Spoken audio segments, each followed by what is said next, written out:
Dallas Mavericks General Manager Nico Harrison. Good morning, sir. Good morning. Good morning. How you guys doing? We're doing good, doing even better off of a heck of a win over Golden State last night. I know we can talk about the game. We could talk about bigger picture issues, but I was curious. Luka at one point was grabbing his right hand and his fingers. He talked with Casey Smith during a break and then again in a timeout. When you see that, do you have to kind of hold or catch your breath a little bit? You know what? I don't with Luka because he's such a warrior and a gamer that I really don't worry about him. I mean, obviously he's such a vital part to what we do, but I don't. I really, he puts a lot of work in, and he's tough. Nico, was there a memo sent out yesterday to ensure that nobody travels anymore? Is that because there were a few travels last night? Funny you said that. There was a memo sent out. No, it was pretty interesting, and not that they called travels, but they called them on superstars. So clearly, the refs were told to pay a little more attention to that. So, Nico, I have two questions for you. What are you most excited about 20 games into the season from your Dallas Mavericks, and what are you most disappointed with 20 games into the season? Good question. Probably, disappointed in our record. We played some teams shorthanded, and we didn't play up to our ability for whatever reason. We haven't made shots. So disappointed in that. Really excited because last year we didn't start out as well as we wanted to, but we eventually got it together. So I'm excited that we're going to figure that out. Nico, I got a question too. Is with JaVale McGee there, are we going to be able to see him more into the game, or is he more of like the veteran, I don't know what you call the role model, just trying to teach the guys, the mentor? Because we got Luka getting all the rebounds. I feel like we need a big man. Do you see anything happening with that, or maybe more playing time with Christian Wood? Yeah, I think with JaVale, really we're waiting for JaVale to be JaVale, but part of the reason why we brought him in is a guy who's won 3 championships over the last 4 years, definitely a veteran presence. And, he's been in the league a long time, so we're also not trying to burn him out in the first part of the season. Like, he's the guy that you're going to need down the stretch. Can you tell us just a little bit more? You said you're waiting for JaVale to be JaVale. I think anybody watching has noticed probably what you mean, but can you tell us a little bit more about what you mean and what you need to see from him?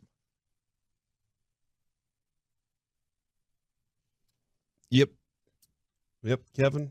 Guess what you did?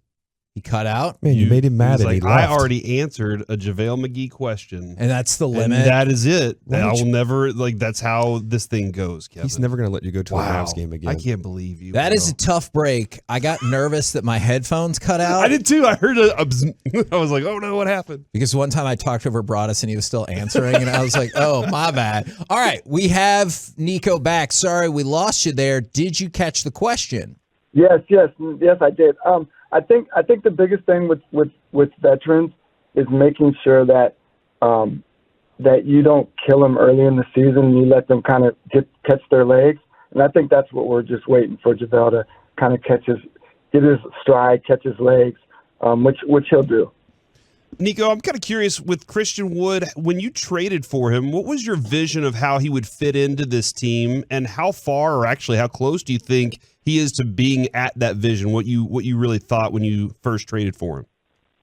The thing I thought was that Christian hadn't had a chance to play meaningful basketball on a winning team in his career. It's just unfortunate there's several players in the league that have played on losing teams. So I thought him coming in here, it's a contract year, so he's going to be the best version of himself. I actually didn't think he would be. I knew he's a good offensive player. I didn't know that he would necessarily score as much as he has thus far. I mean, his stats are pretty comparable to what they were last year in Houston. I thought offensively he probably wouldn't score as much, but he would be more efficient. I know Jason Kidd has been asked about this a lot. Do you understand, or are you aware of the frustration of the fans about maybe not seeing Christian Wood at times in the final 5 minutes?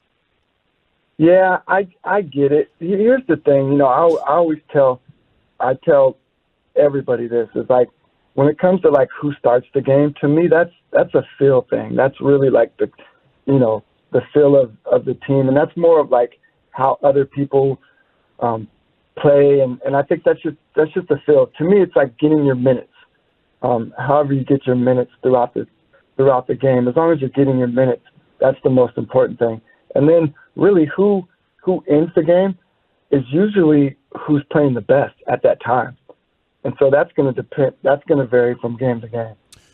Nico, rebounding was a major issue last year in the playoffs, and Jason Kidd before the game yesterday said we're actually playing pretty good defense at times. We're just not getting the rebounds. And talking about McGee and talking about Wood, how does the rebounding improve throughout the season? Well, I think you said. I mean, I think that's what really JaVale needs to bring to us is more improved rebounding and just his presence. Nico, I got one more thing about Christian Wood. You know, you were talking about him playing for a losing team, and then you get on a team like the Mavericks who, were winning at the time. Playing for a losing team and you get traded to a winning team, you got so much energy. What else would he possibly need to do to prove his abilities to be able to start? Because he's, he says from being on a losing team, he's definitely made the adjustments, I feel like, and he has a lot of energy out there. Oh, no, absolutely. Again, for me, I don't worry about who starts. I think I leave that up to the coaching staff who starts. It's really about getting the minutes. So I don't think it's about proving that he needs to make more shots. But the thing is that he's doing such a great job of coming off the bench. A lot of times you don't want to mess that up. So when it comes to Josh Green, I think he's the most improved player on your team. Can you talk about what Josh Green has done to become really a vital piece in your rotation? Yeah, he had such a great summer. Michael Finley says he's the MVP of the summer, and he really was. It was a big summer for him, and he attacked it, and he got better. I mean, he's shooting the ball with confidence. He always brought energy, but he also would make mistakes on offense, and now he's not making mistakes. He's bringing energy. He's shooting the ball with confidence. He's just great to be around. The energy that he's bringing to our team is on both offense and defense has been great. Nico, real quick, with what Hardy's doing down in the G League, what would it take to get him to get the opportunity to be up with this team? Good. Hardy's been great. I think we're gonna see Hardy over the next probably week. I think you're gonna see him getting some playing time. He's done everything we've asked him to do in the G League, and so I think you'll see him getting some playing time here shortly. Are there things, because sometimes we get the sense that like people get opportunities, but they're just placeholders. Do you believe that Hardy can do things when he sees time to make you guys be like, all right, well, you need to never leave the big club again? No, Hardy's going to be a good player, a great player. I think he has. I mean, the force that he brings, his ability to score. The difference is when he's playing in the G League, he can take tons of shots and shoot step back threes. When he's playing alongside Luka, he's not going to have that ability to take those shots. And so for us, it's really getting him to learn when it's time for him to go and play with that force and play with that thrust, and when it's time for him to not and wait for the ball to come to him. And that's just a learning curve for guys who haven't played in the league before. So you're saying every opportunity he gets, just go ahead and dunk on people and make 100% from three. Everything will be fine then, right? Hey, we can only wish. Absolutely. Now, I was curious if you could give us some insight about the signing of Kemba Walker, what he can bring to the team, and then, unfortunately, I got to ask: is this any indication that maybe not starting the season with more ball handlers was a mistake? Well, I've made mistakes, and I'm sure I'll make plenty more before this thing's over with. Yeah, you know what? It really was an opportunity to bring a veteran guy who can make shots. The other thing is we haven't made shots. I mean, you look at our shooters. We legitimately across the board. It's crazy that all of our shot makers have not made shots at the same time. It's one thing when one guy's struggling, even two guys struggling, but we have 3, 4, 4 guys struggling at the same time. And so bringing in somebody who, he can handle the ball, but he can make shots at a high level. And so I think I know that's the reason why bringing him in was important. A veteran guy, great locker room guy. Campazzo is really good. He was a great locker room guy as well, but he's just not the shot maker that Kemba is. General Manager Nico Harrison joining us right now. Nico, when it comes to Luka's minutes, last night he had to play 40 minutes because of the Dinwiddie ejection, and I know he's been playing about 40 minutes a night recently trying to get W's. We had a debate over this. Where would you like to see Luka's minutes per game? I think in that 35, 36 minutes is probably the sweet spot, and it will depend on games. You know, when we're rolling, it could go to 34. When we're not playing as good, it could go to 38. But that 35, 36 is probably the sweet spot. A lot of NBA veterans last night, obviously, Charles Barkley, Shaq, and Kenny were talking about, and other people have talked about, boy, with this usage rate and how much they're asking of Luka, it's hard to see him getting through an 82-game season doing this. Do you see it the same way? I mean, in this day and age, there's not too many people playing 82 games anyways. You know, in this league, it's not like, you know, back when Jason played and Michael Finley played. I think they both had several 82-game appearances. This is a different league where guys are going to take nights off on back-to-backs and they're going to rest. So that's kind of a tough question because they're not going to play 82 games. I don't see that happening for guys who are carrying the load like they do for their team. Nico, this team got to the Western Conference Finals last year, and that was a great celebration for us. Obviously, can you say that part again? This team got to the Western Conference Finals last year. It was awesome to be there again and, you know, experience that. And obviously, the fan base is excited and wants to get back to that. And, you know, we got Derek Holland in here in studio with us, and I know when he went to the World Series, that was all he thought about was getting back to the World Series again and being part of that every year. And I know this team wants to kind of be in that competitive mind. And a lot of the fan base is kind of really amped up about everything that's going on with this team this year. And a couple of things have been floating out on that Jason Kidd is playing mind games with some of these players. What's your thought, your feeling on the way Jason Kidd's coaching, and do you believe that he's playing mind games with these guys? Yeah, well, one, I think Jason's a big-time coach. I think he's a really great coach.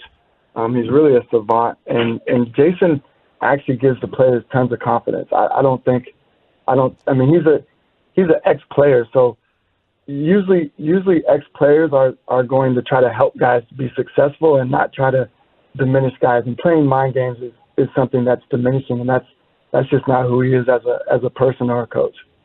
I was really curious, since it involved a Mavericks player, if you have any thoughts about Mark Stein's report that Tony Brothers was forced to miss a game because of what he said to Spencer Dinwiddie. You know what? I don't. I actually called the NBA. That's funny. I called the NBA on Monday to find out whatever happened to that, and I hadn't heard back yet. So I didn't know. I didn't know officially that he missed the game because of that. Is that interesting? Yeah, is that fair? Like, since you called to the NBA to ask what happened with that, are you satisfied with that resolution? I didn't really. It's, you know what? To me, it's something that's in the past. Okay. Whether they gave him a game, 5 games, or no games, it's not going to affect anything that we do over here. I think the biggest thing I have is that I don't mind refs talking to the players. I just want our players to be able to talk to the refs as well. You know, if a player says something crazy to the refs, they're going to get teed. And so I think the refs need to be a little bit more. They need to have a little bit thicker skin. You know, in terms of being able to take what the players talk to them about. And then on the other hand, if they're going to talk, if they're going to talk mess about the players, then they definitely need to have thicker skin. Nico, my last question is, I've never been a shoe guy, but I am a Luka guy, so I have 4 different colors of Luka of his shoes. When it comes to the shoe world, how many more shoes am I going to need to buy in 2023? Because I don't know. It looks like Luka's going to do every color you can possibly do. Yeah, so the trick is save some of your powder for the Luka 2 and 3 and 4. So you don't buy all the colorways. You buy maybe half of them, and then wait for the next shoe, and then buy half of them again. Man, look at you answering shoe questions with salary cap logic. Love it. To hear it, man. We always appreciate when you jump on our show and answering our questions. Thank you very much, good sir. And again, congrats on the win over Golden State last night. Thanks, guys. Appreciate it. Have a good day.